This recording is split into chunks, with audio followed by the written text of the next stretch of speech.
BG.com just now introducing for the first time Bella Melt with GLP-1 fast action.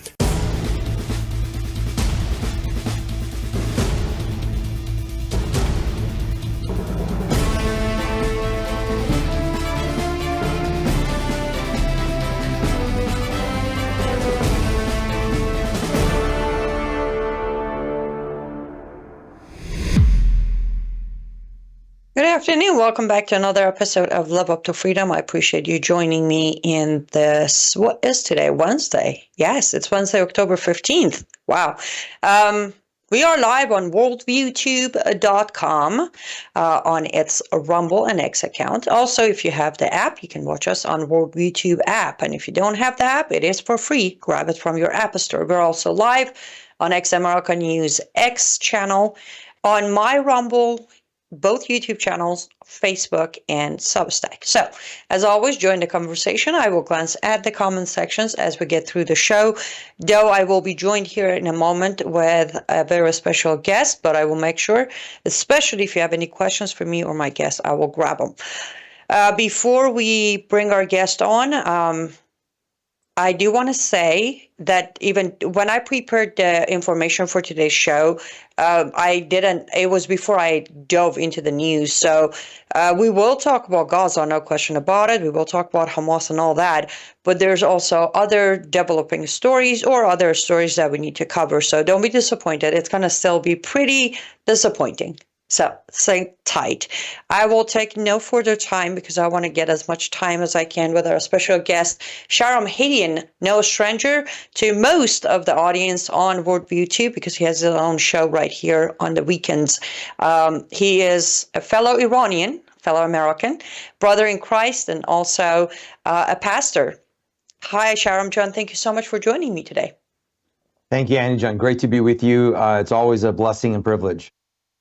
Thank you. Yes, we did a show together last week for the Gazans gang, and I'll tell you what, Shahram John, the feedback was amazing. To my absolute surprise, we had a lot of our audience over at the Gazans gang who were absolutely,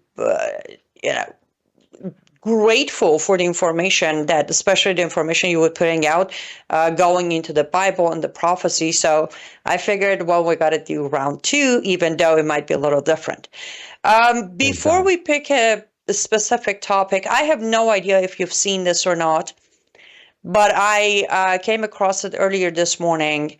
There's a few seconds of Mike Johnson making an announcement. Let's play that clip and then dive in. Today, it's the announcement in the U.S. that was made in the Knesset yesterday.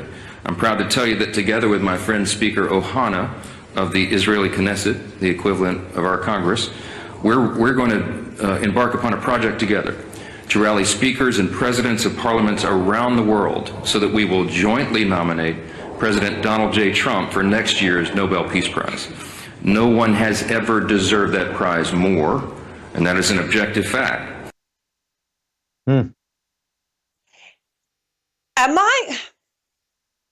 I'm going to behave.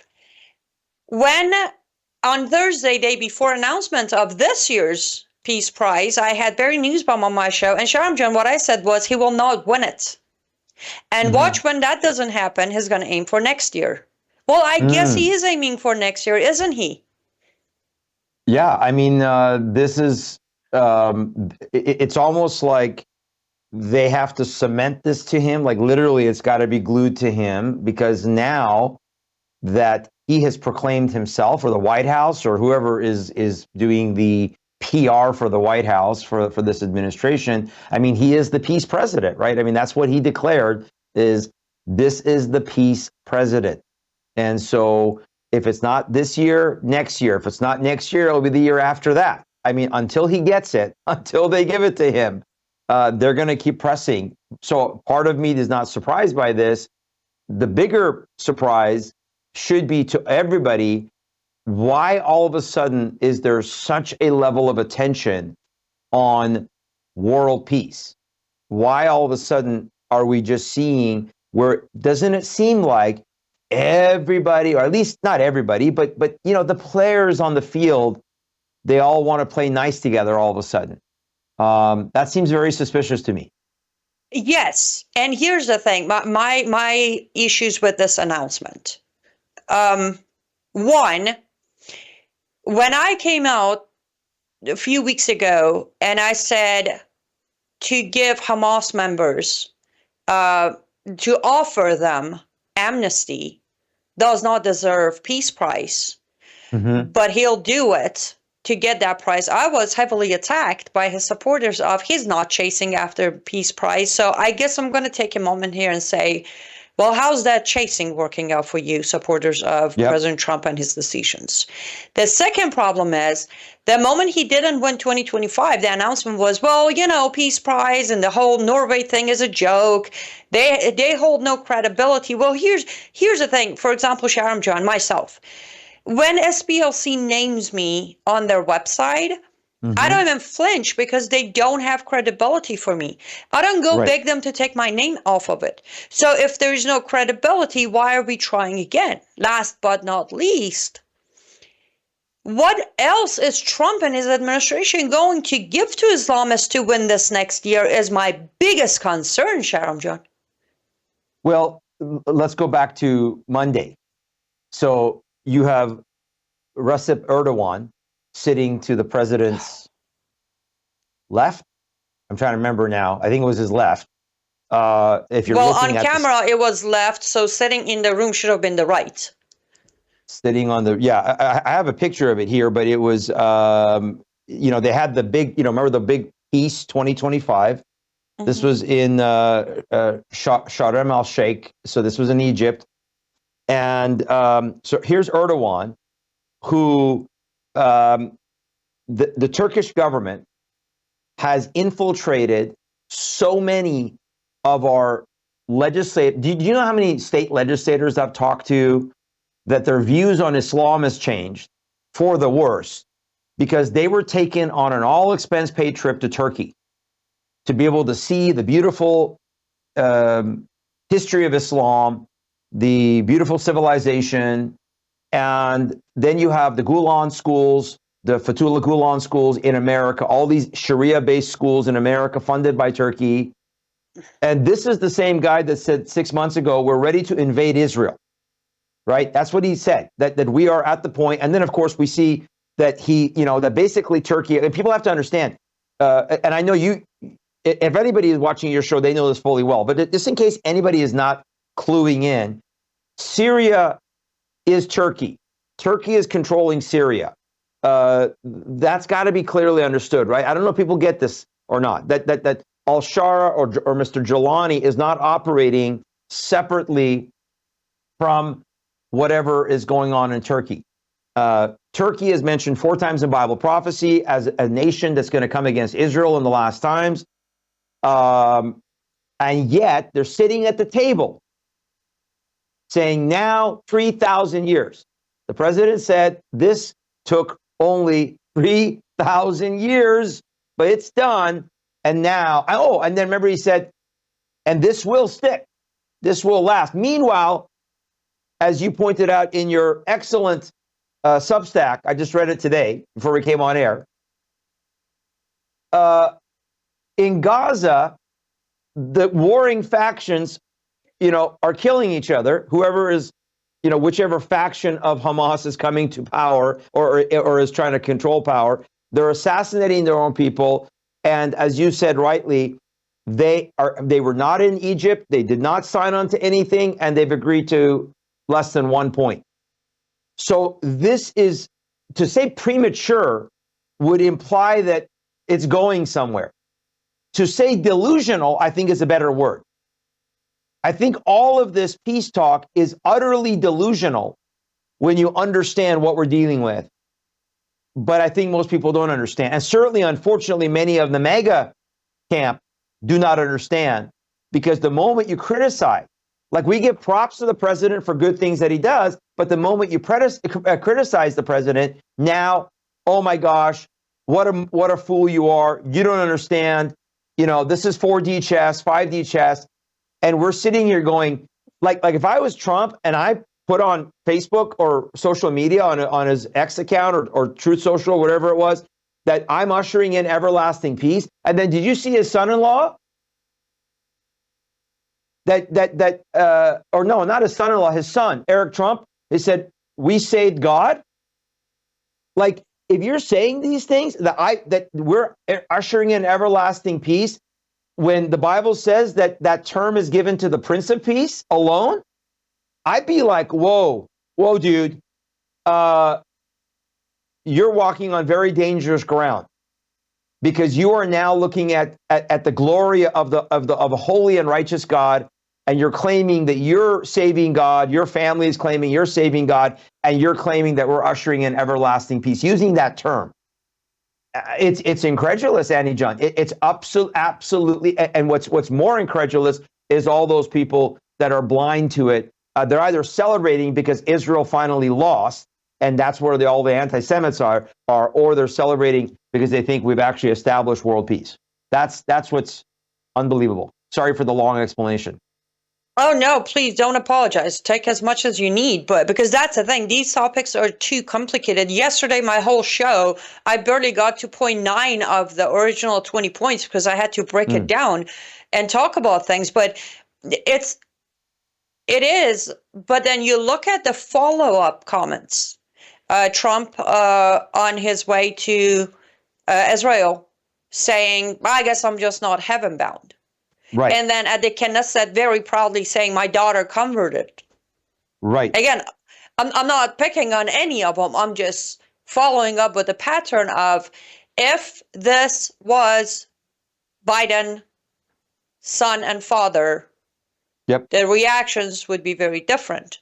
I have watched many conservative Christians brutally attack Kamala Harris's stepdaughter for her lack of faith, for her LGBTQ alignment. And that is where I complain. Double standards needs to stop. Yes. A nation that is built on one nation under God cannot survive constant side picking and selective outrage. This is why we are where we are. And bottom line is, this entire peace price is we are going to pay the price, Shahram John, and I don't think people understand. And I guess since I've been called outsider since 2 days ago, I'm not even American anymore, I get to say this. Seems like unless it's me and you and Yosama Dakdok and Nani Darwish and Bridget Gabriel that came from it, witnessed it, watched it melt down, they just don't get it. Making deals. You brought up Saudi Arabia, which is, Turkey, that is behind Syria, which most of my audience, at least Substackers, are aware of, because I had that when I did an expose on Erdogan and how he commanded this Jolani people in Syria to kill Christians and Kurds and Baluch. But we also need to add that Jared Kushner was the lead negotiator with Erdogan during 2017 and 2018 back channel indirect talks with Erdogan. Right. But I'm working on it as fast as I can. I've been a little slow, especially with my arm and neck situation. But point is, there is a huge factor here. And I just surpassed my first segment. I'll tell you about the big missing point here as soon as we come back from our ad break. Sorry, I wasn't looking at the clock. Don't go anywhere. We'll be right back.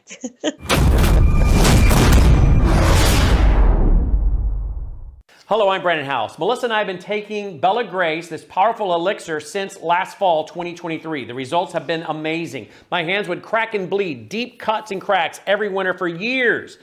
No matter what we did, we couldn't get them to stop cracking and bleeding. This year, I took Bella Grace, no cracking, no bleeding. My acid reflux, gone. Haven't had to take a Pepsid. My hair growth, the last 2 times I had my hair cut, the lady had to use thinning shears on my hair. That's amazing. We've also received incredible feedback from you, our listening audience, and the impact it's had for you. This is loaded with astaxanthin. That's a powerful antioxidant. Collagen, but top grade collagen. Studies show 95% of it is being absorbed in the body because of the way they develop it. Then we have something called cat's claw. That's an anti-inflammatory from a vine in Peru. It's the bark, and it's an anti-inflammatory. There are about 80 clinical trials on Bella Grace. Please get a subscription now and save. MelissaHousebg.com.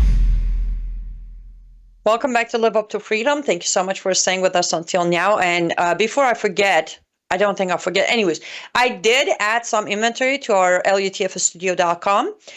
So head over. Our Christmas 30% sale is still going on, and it's going to go on for a little bit longer. But we did add, I know a lot of you asked me for different products when they kind of come in. I did load some inventory last night. I will do more tonight and tomorrow and every night as I can. And I want to give a shout out to all of you who made a purchase. It was amazing. I don't remember the last time I had almost over 24 packages ready to be picked up by post office. So I appreciate your support, and I hope you enjoy all the decorations or the gifts you have purchased. lutfstudio.com. That's lutfstudio.com. 30% off all products across the store. And on top of that, you can use your promo code MISSION and get an extra 10%. That's 40% off. Don't miss out. And as you know, these are one of a kind, which means I won't be able, if you see something, buy it now because I can't recreate it. Someone has kindly sent me a request of a matching product. I did my best, but it didn't look the same. So grab them while they are still there. Perfect. Back to Shahram. As we were discussing, and I missed the whole clock thing, and I said there's a major thing that's missing, Shahram John. Well, not missing, it's not being pointed out. And that is Jared Kushner. Mm-hmm. Kushner is a great negotiator, don't get me wrong. That is exactly why he has been able to collect billions. This is billions, people. And you'll see it in my Substack whenever I released it. Billions of dollars of golf money. On the record, not even making it up, from Saudi Arabia, from Qatar, from Turkey. Now, the race against winning the prize next year, Trump already announced the challenge, and this is where me and you are going to dig in. Trump announced at the Knesset that Kushner will be in charge of negotiations with Iran. You have a weak man who already is owned by golf money going to negotiate with Iran. What could possibly go wrong, Shahram John? Oh, yeah. How many ways can we highlight what can go wrong? Well, first of all, we have about 42 minutes. Go. 42 minutes. Okay, here we go. Point one. There's no way, because of what you just said, because of the fact that he is so heavily intertwined, entangled. You know, the word we use is entanglement, right? We're not to be entangled with things that are not righteous, that are not good for us. You know, as a Christian, as a believer, don't get entangled with sin, the Bible says. Well, in this case, when you entangle with foreign money and foreign powers that are, to any person with half of a mind of discernment, are anti-American, anti-freedom, Jared Kushner is not going to represent the Iranian people. That's point number one. He's going to represent the interest of whatever is best for the Trump administration, not what's best for the Iranian people. The Iranian people, and I said this before, you and I talked about this before, Annie John, when Trump stuck his foot into the situation when Israel was trying to take out. Oh, you can say it on my show. You can say it on my show. When President Trump saved Ayatollah Khamenei's life. Yes. There you go. When he saved that regime, when he betrayed the Iranian people, in my opinion, it will go down as his greatest mistake, certainly in the second term, but maybe in his entire presidency. When he betrayed the Iranian people by bailing out Khamenei, by bailing out the IRGC. I saw in your post on Facebook again that IRGC is claiming we're up to 100%. We're back. We're up. So what a failure. What a disgusting failure of opportunity. The best that probably the Iranian people have had in 47 years. So Jared Kushner is going to go now negotiate with the mullahs. They don't understand Islam if it has smacked them in the face. And they are trying to keep this regime in power. And here's where I speculated. The Arab Gulf nations, the Islamic Arab Gulf nations, the greatest threat to them in the region would be a free Iran. Because you and I know that a free Iran now would be an Iran minus Islam. the people of Iran would throw off the shackles immediately of Islam, of Islamic rule, of any influence, and they would institute a government that would protect true liberty and freedom. I hope, I pray that that's what would have happened. And so you talked about foreign influence. How can you go negotiate on behalf of the United States and claim that we're negotiating in a spirit of good faith when you are so financially compromised? You mentioned the Qataris, most people, Saudi Arabia, Turkey. Saudi Arabia, Turkey, exactly. The Arab Emirate nations. When you have Egypt, when you have all these business deals in the Middle East, and now you're negotiating with the mullahs, what are you negotiating for? Is the plan, here's the problem number two. What's your plan for Iran? Are the mullahs going to moderate? Because they're expecting Gaza to moderate, right? They're expecting Gaza to, quote, de-radicalize, lay down their weapons. We're not going to fight anymore. It's going to be a technocratic utopia. Oh, no. The deal for Iran, simply, there's just one term. They're not touching the mullahs. They're not telling them to stop funding terrorism, stop killing your own people, stop imprisoning Baha'is. None of that is on the deal. The only deal for Kushner to achieve is stop building nuclear, and we will lift all sanctions. We will be friends, and you can kill as many Iranians as you want. By the way, I want to put an insert here, Shahram John. Two inserts. One, for anyone, because with all due respect, I have plenty audience and supporters, which I'm grateful for, but they always tell me, sorry, it is what it is, your people, their problems, and I agree with you. When Shahram said Trump betrayed the Iranian people, that was just the first step.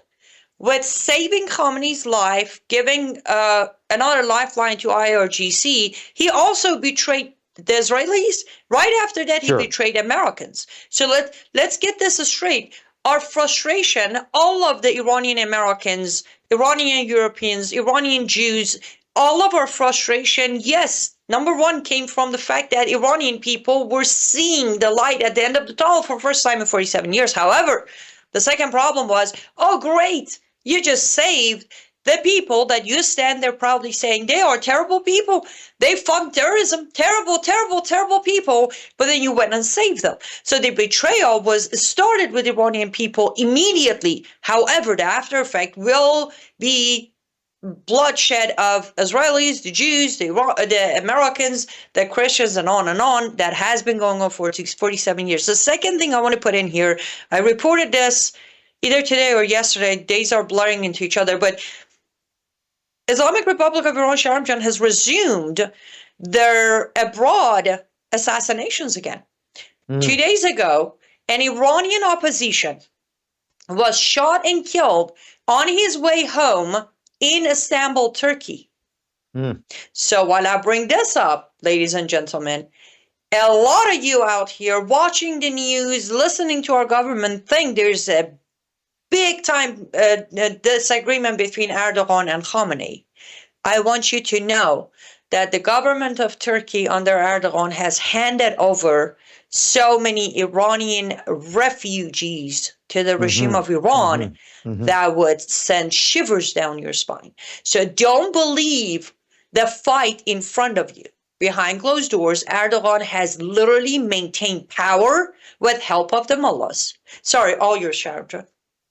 Well, no. I was just going to, that's such a great point. And for Christians who are watching this, just add one more word to what you said. You said Iranian refugees in Turkey, Iranian Christian refugees in Turkey. You know, Turkey used to be a place where there were certain ministries that would go to Turkey because as Iranian Christians who were coming to Christ in Iran, as they would need to be discipled and grow.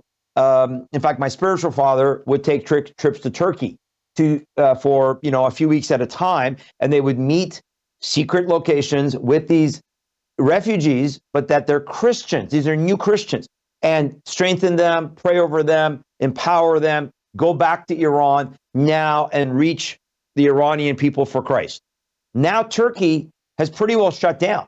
Turkey cannot be that place anymore. And you said exactly why. Because it has become increasingly absolutely dangerous for the Christians in Turkey because of Erdogan's work with Iran. Just the other day, I was speaking in Rapid City on Monday night. Somebody came to my presentation and said, when are you going to be honest and talk about that there is no monolithic Islam, that, the Sunnis and the Shiites and all these sects, they fight among each other, and be honest, there's all these different sects of Islam. Come on, there isn't one Islam. And I said, don't listen to the rhetoric that the Sunnis, the Saudis hate Iran, Iran hates the Saudis, the Turks hate Iran. I said, don't listen. I was saying the same thing. Don't listen to that. They are absolutely behind the scenes working together. There may be some turf wars. And I think spiritually, there's a principle here that ultimately it's all from Satan. And Satan's house is always divided. Satan's house will never be unified because it's a house divided against itself. That's a biblical principle. But nevertheless, this notion of the splintered Islam, and that because of this rift between the Saudis, the Turks, and the Shia powerhouse of Iran, and these other ones being the Sunni powerhouse, it's baloney. It's nonsense. So thank you for bringing that out. Thank you for revealing that indeed Erdogan and the mullahs in Iran have been working together. And who pays the price? Ultimately, Christians. Christians will pay the price, whether in Turkey, in Iran, around the world, and obviously Iranian dissidents, as you mentioned, who are vocal in their opposition to this Islamic regime. By the way, one other quick thing. The reason I said the betrayal, and you're absolutely right, with the betrayal further beyond Iran to Israel and to America ultimately. You're absolutely right.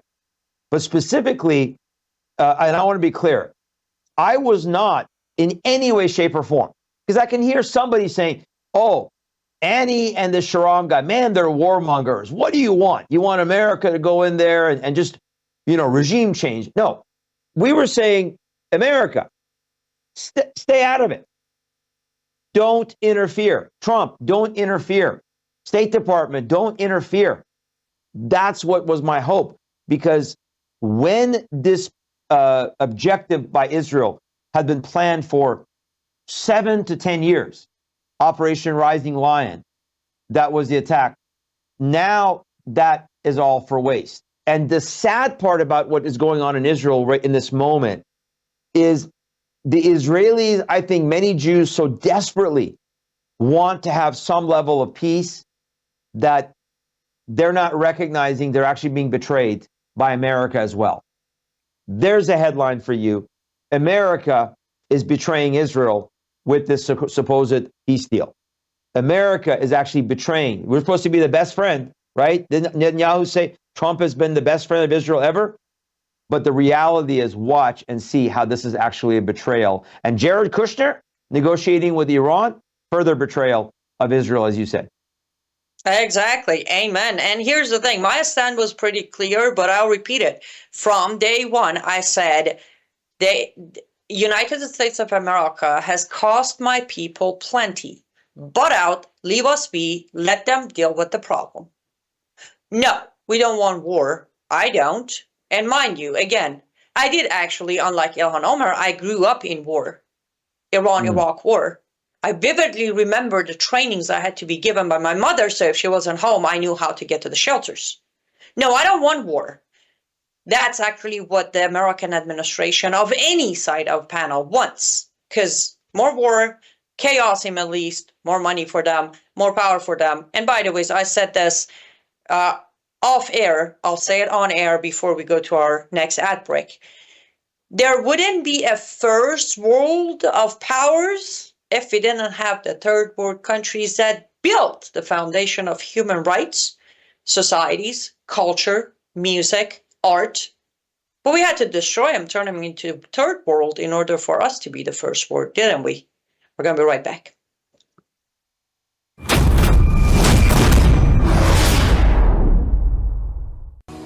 Well, hello everybody, it's Annie Cyrus. Welcome to my art studio where all the magic happens. This is the station for painting, and that is the station for all the resin art I do. If you want to check out my art, all you gotta do is go to lutfstudio.com.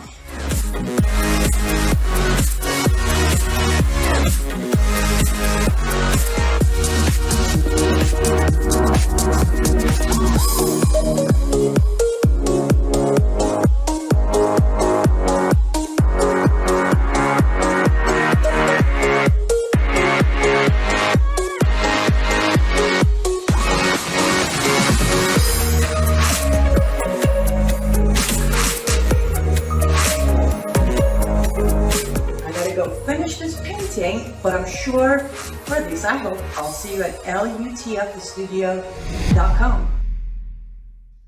Welcome back to Live Up to Freedom. Thanks so much for staying with me until now. Yes, head over to lutfstudio.com. That's lutfstudio.com. I noticed on the comment section, seems like the website is loading a little slow.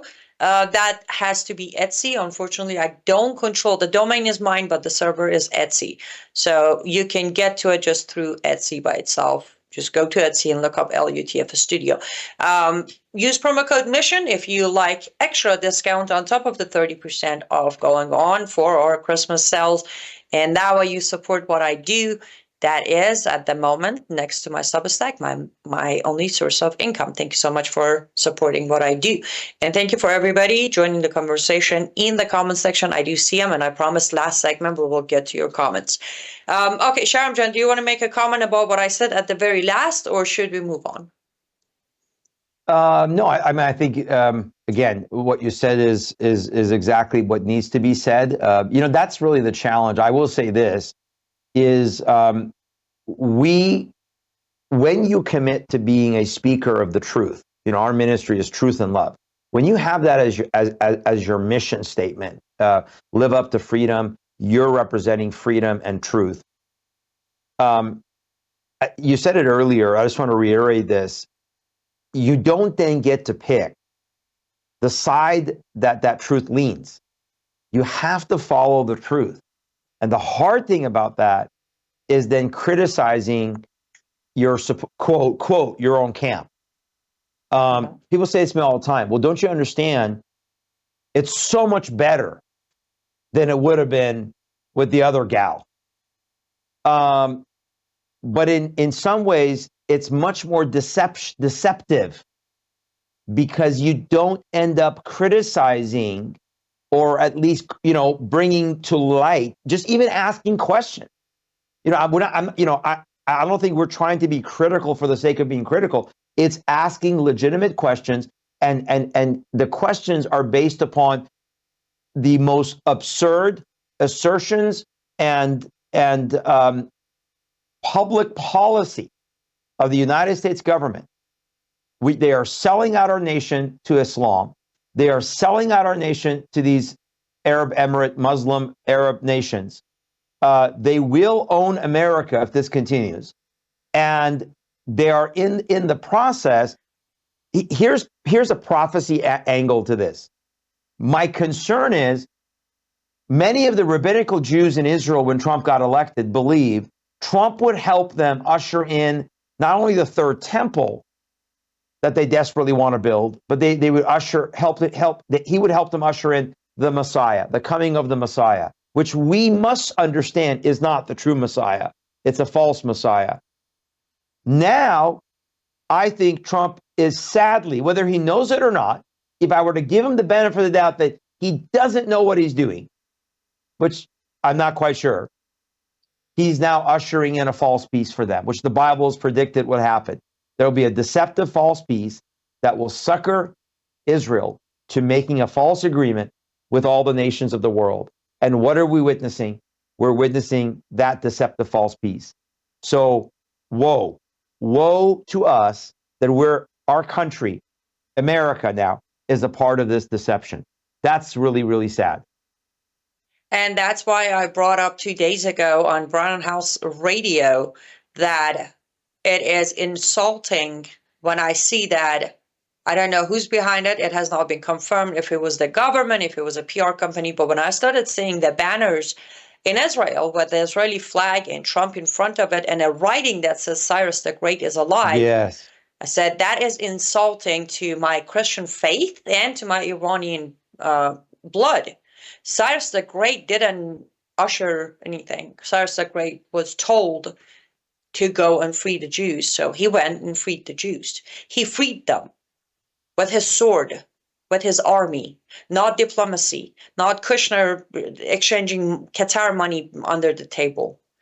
He didn't ask for credit. He did what he was told to do, gave them what they needed from the bounties of Babylon, and told them to go build your God-promised temple. Yeah. So compare Cyrus the Great to Trump shows me how much of the Israeli people are already brainwashed with this narrative. But Anjan, it's also in the Christian right, because many of the people that are in that kingdom, remember, a lot of Trump's advisors are in this kingdom now mentality where they believe we're in the kingdom of Christ. Now is the kingdom. We're setting up the earth for Jesus to come, because if we set up the earth and we make it look all beautiful and pretty and kingdom oriented, then he'll come. These are the same people that for years, going back to 2015, the moment Trump came down that escalator, they were the one who were, quote, prophesying that God is saying Trump is a Cyrus. So they've been saying this for the last 10 years. And now it's being repeated, as you said, that built that TV, Billboard. billboard, whatever, in Israel, is part of that same movement. It's this Friends of Zion. It's this, and obviously, I consider myself a biblical Zionist because I believe that when Jesus returns, he's going to set up his kingdom in Zion, not now, not this is the kingdom. So I just wanted to bring that out, that these people have been pushing this narrative of Trump, the reformer, because they believe the world's got to be reformed now. And so now this just plays into their hand. Boom. See, in fact, one of the leading guys, Lance Wallnau, who was a leading guy in this Kingdom Now theology camp, which is where Paula White comes from, his spiritual advisor, Trump's spiritual advisor, he came out and he just said, see, I told you 10 years ago, I said, Trump is Cyrus. Now the people of Israel know it. It just plays into their warped hand. So I just wanted to bring that up, add to that. I'm glad you did. Yes, they started with their double-side coins, when one side of the coin was Cyrus the Great, the other side was Trump. And I remember someone very kindly contacted me and say, hey, can I have your address? I want to send you one of these. I said, you can definitely have my address, but keep the coin. Yeah. They were like, why? I said, many people don't know anything about Cyrus. They don't. Many Americans to this day still don't know that when our founding fathers went into the room to come up with the Declaration, one of the books they studied was Cyrus the Great's life. So you keep the coin, right? That's the thing. Shahram John, as you know, I do my best to avoid people calling me names. And one of the things that does bother me is when I'm called un-American, because I worked really hard to be an American, very proud of it, but it was tough to get that American passport. But sometimes I feel like, come on, guys. When I talk about Cyrus, or the fact that I chose Cyrus as my last name when I became a citizen, there was a reason. I am not comparing myself to Cyrus ever. What I am saying is, when I was asked, what do you want to change your last name to? Knowing now I'm going to be a citizen and I can start speaking out, I wanted to have the responsibility of such a name on me, to know that you lead like Cyrus did. You show up, you do first, and you ask your army to do after you. You don't send your team to do it and then you just show up to do the speech. These are the differences between Cyrus the Great and President Trump. You don't stay in your safe zone while other people, pretty much 33 Palestinians died yesterday. 33 Palestinians died yesterday in hands of Hamas under accusation of cooperating with IDF. And have you heard President Trump reacting to this? Because I haven't.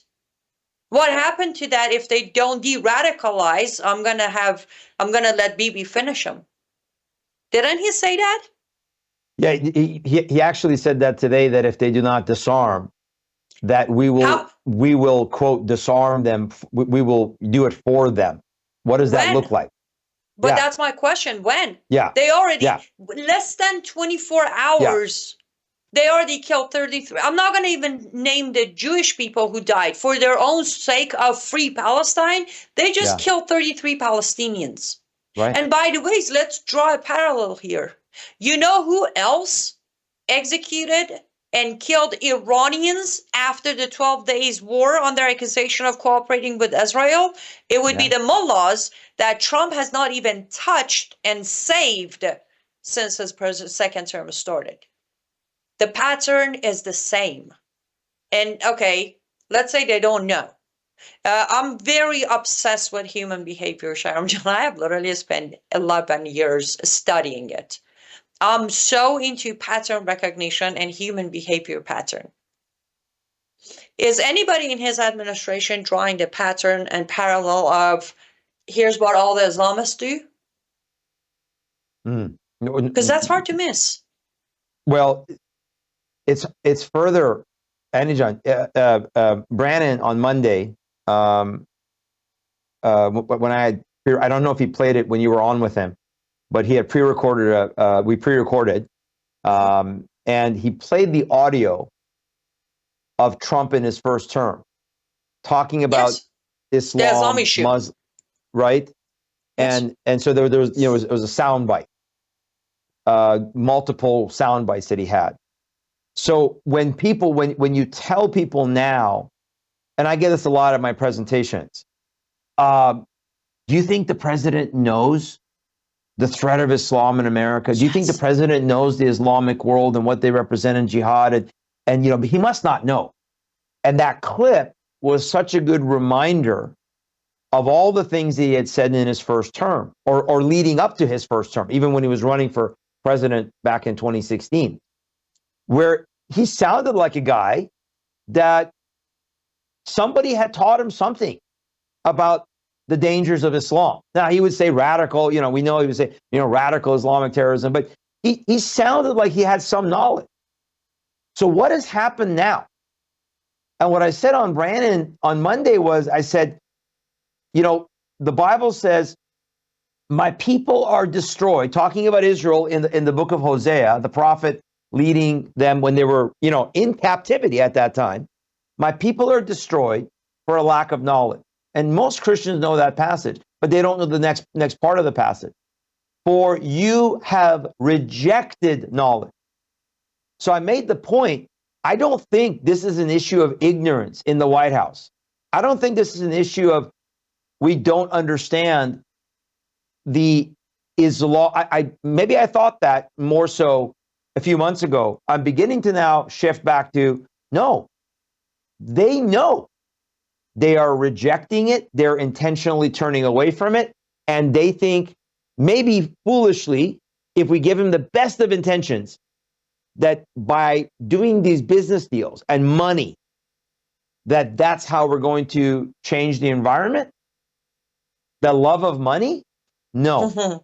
That's how you will destroy America. That's how, and you and I, they can call us un-American all day long for criticizing now the president and this false peace. That's what this is. This is absolutely a false peace proclamation. And it's a very spiritually dangerous thing. As I said, I would not want to be President Trump right now or anybody around him dealing with the righteous and holy God when you come and you declare you are Cyrus or somebody declares you're Cyrus. Like if I was Trump, I'd be like, please don't say we're bringing in everlasting peace. Please don't say that we've ended 3,000 years of which is really 4,000 years of blood feud in the Bible. Please don't say that I'm Cyrus the Great. Please stop it. Don't compare me. I just got to do my part. No. He takes it in. He takes the accolades in. His son, Eric Trump, comes out, as I said earlier, and says, we are saving God in America. Hello? I'm sorry, what you say? Can you say that again? No, actually, please don't say that again. Please don't say it again. Because all that came to my heart and my spirit was, woe to you. Woe to them that they are now at this point. Remember when Time Magazine or whatever. No, it wasn't. It was news. Back when Obama, remember in the second term, they had the term, we talked about this last week, right? Second coming. It was time. It was time, I think. Yeah. It was like, did you just declare Obama to the second coming of Jesus Christ? Is that what you guys just did? You want to rethink that? Because that's not good. But now that Trump is taking that mantle, looking like the savior, now they just soak it in. Wow. Yes, that's they just do. a really, so we are actually America first. We actually care about America because we know all of these backdoor deals and money transfers are all going to lead to our demise. We're going to be destroyed because we are rejecting the knowledge of who the enemy is. And of course, spiritually, I would go one step further and I'd say, this is all part of God's judgment on America. God, Exactly. God spoke to Israel and said, I'm going to hand you over to the Philistines for 40 years. You've rejected me. You've forsaken me. I'm going to allow your enemies to conquer you for 40 years.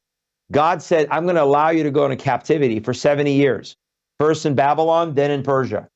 Because why? You've rejected me. We come and say, Islam is a judgment on America. We're forsaking our true foundation of freedom, liberty, and Christ in a Christian foundation. And they say, oh, you're un-American. Okay. All right. That's okay. Because my conscience is clear that what we're doing is actually rightly dividing the truth and saying what needs to be said. Even if it's, and by the way, somebody should have the courage right now to go sit down with the president and say, Mr. President, can I share you the gospel? Can I tell you actually how you can get to heaven? Why It's do none much of these, easier than you think, sir.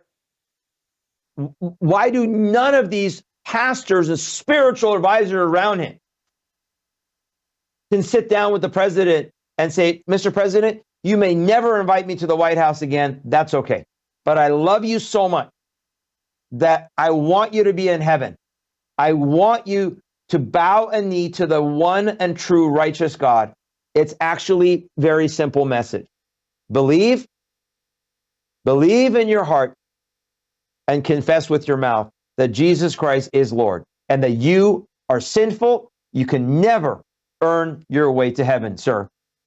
How come? No, I mean, nobody has the courage to do that. And the president of the United States says, I'm probably not getting in, but at least I've made everybody's lives better. Wow. Well, That's he a should false ask gospel, by the way. everybody, because I can tell you there are plenty of people. He talked about 1 or 2 million who wouldn't die in Ukraine-Russia war, but I would like for him to know about 67 million Iranians' life just got worse, and Exactly. over 1,200 of them died after 12 days war. But, well, his numbers come from some out of space, apparently, because he gets everything wrong as far as the numbers and history and the first time and the last time. But we do need to go take our last ad break, guys. Don't go anywhere. We come back to conclude.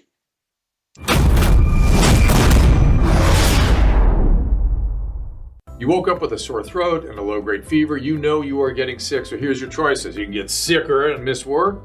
Try to see a doctor this week or sit hours in a crowded waiting room at urgent care. I have a smarter option for you. Open your medical emergency kit. Match your symptoms to doctor-recommended prescription in your booklet and take the right meds now and get well faster. This is not a first aid kit. It's like having an urgent care in your home. It includes doctor-prescribed medications to treat over 39 medical issues like respiratory infections, strep throat, pneumonia, UTIs, and more. No waiting to see the doctor and no standing in line at the pharmacy. It's right here.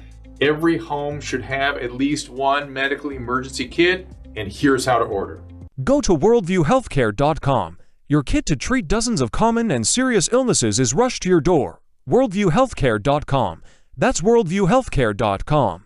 The emergency kit available at worldviewhealthcare.com. Make sure you don't have to go to urgent care. I got pneumonia. I didn't have to go. I took this last year. Stayed at home, went to bed. Can I do that? Can I stay at home, go to bed? I mean, I stay at home, but can I go to bed? I don't have pneumonia, but my neck has snapped and my arm hurts. Anyways, on that note, I would like to ask for prayers, guys. I am okay, as you can see, but unfortunately, the issue that I faced a few months ago is back. The neck is shifted to the left again, and we need to fix it, and we will. But I would appreciate your prayers. It seems like I might be needed more active than at the chiropractor.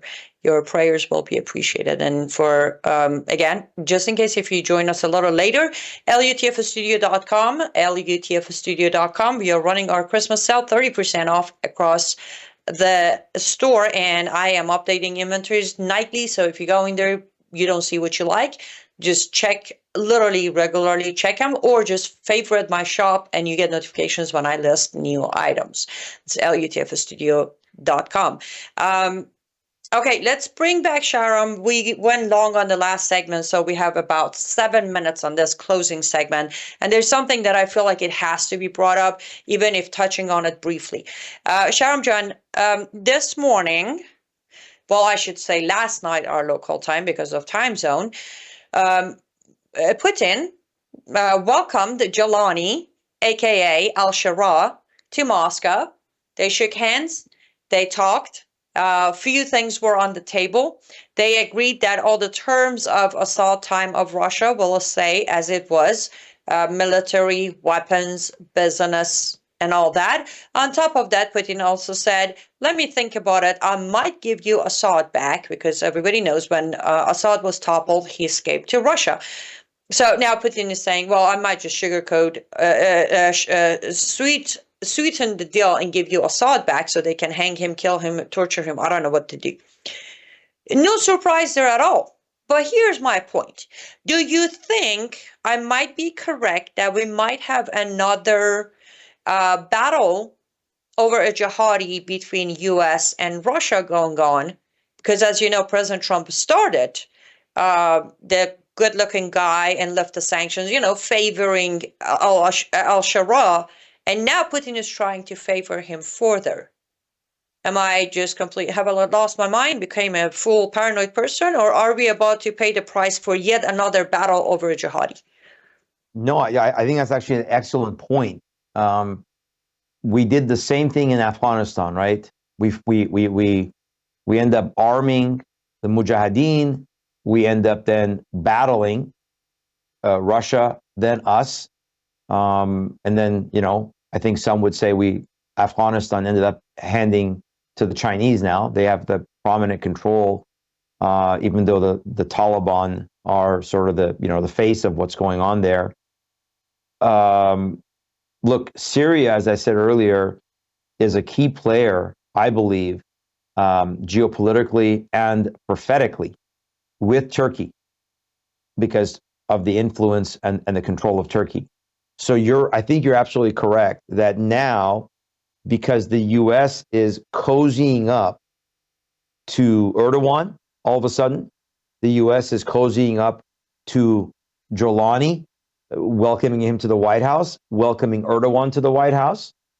Now Russia is getting concerned because they don't have the control. And from a prophecy standpoint, if you follow the Bible and the potential of a battle that is coming called Gog-Magog, Russia, many believe, is a part of that coalition. So it doesn't surprise me that Russia is trying to maintain the relationship with Syria, which by proxy would mean Turkey. And of course, Iran is a part of that mix, along with other Islamic nations. So no, I think it's a good point. It's something to keep an eye on, because it should be very concerning that why are we so heavily now giving favor to al-Shara in Syria, when the true ethnic cleansing, Annie John, you know this, the true ethnic cleansing is right now in the region going on in Syria once again. And you mentioned the Kurds, you mentioned the Christians, but also don't forget the Alawites. It started with the Alawites, started with the Druze, the Alawites being a cult within Islam, right? Within Orthodox Islam, Alawites are considered to be a cult because they reject any aspect of abrogation. They reject any aspect of political Islam. So I love in your Substack, by the way, you said that we can solve Islam by getting rid of more than 50% of the verses. That is true. 51% of Quran. We should hold a press conference. I've always told those people that say we can reform Islam. I said, look, let's have a press conference together where we invite all these people and we're going to announce we have found the way to reform Islam. We are going to make a proclamation that Muhammad is a false prophet, and we're going to tear up half the Quran. And then we could reform Islam. There you go. And they're like, are you crazy? Are you insane? We can't do that. These are Muslim reformers, by the way. Of course. But here's the thing. We both know the reformers know themselves that there is no reforming it. It's just basically they're a small business. That's all there is to it. I had so many reformers off air telling me, hey, I can't come on your show. Your questions are going to get me killed. I'm like, then you're not a reformer, okay? Right. If you're trying to first of all, there is no reforming it. For those who say it was hijacked, well, go take it back. For those who say it's reformable, why are you hiding behind cameras saying I can't come on air?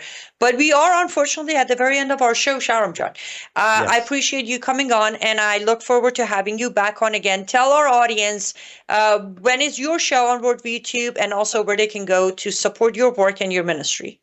Thank you. Very quickly. So our shows air Saturdays and Sundays. They can look at the schedule. I believe it's afternoon times on Saturday and Sunday. And then also, we have added another show where Worldview Tube is carrying our shows on Tuesday evenings at 5 o'clock time slot. I believe right after you on Tuesdays, we'll be airing one of our other shows that we do on our Rumble channel. So if they go to the website there, tilministry.com, TILministry.com, they can find information out about us and also our Rumble channel, which is our main platform. But we're grateful also for being here on Worldview Tube and very grateful for this platform.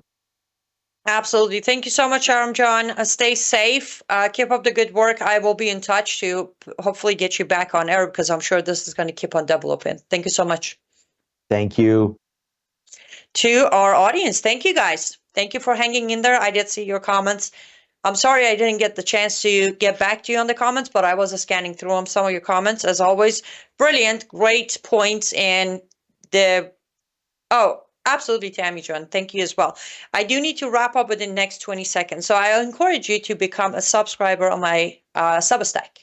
That is liveuptofreedom.substack.com. You get a lot of information, including every morning reports on things that I can almost promise you don't find them anywhere else because I get them from the other side of Middle East. And if you can afford, become a paid subscriber because that's how I pay the bills. It's $8 a month or $80 a year to become a paid subscriber. And you do get exclusive programming or writings, I should say. Live Up to Freedom. We have a big announcement, folks, something we've been waiting on for several months, and it's now here. It's called Bella Melt. You were on it for just 1 week when you lost 3 pounds. So in the first week, you lost 3 pounds on this, right? That is correct. Your GLP-1 is a natural hormone that's in every single one of our bodies. And your GLP-1 lets you know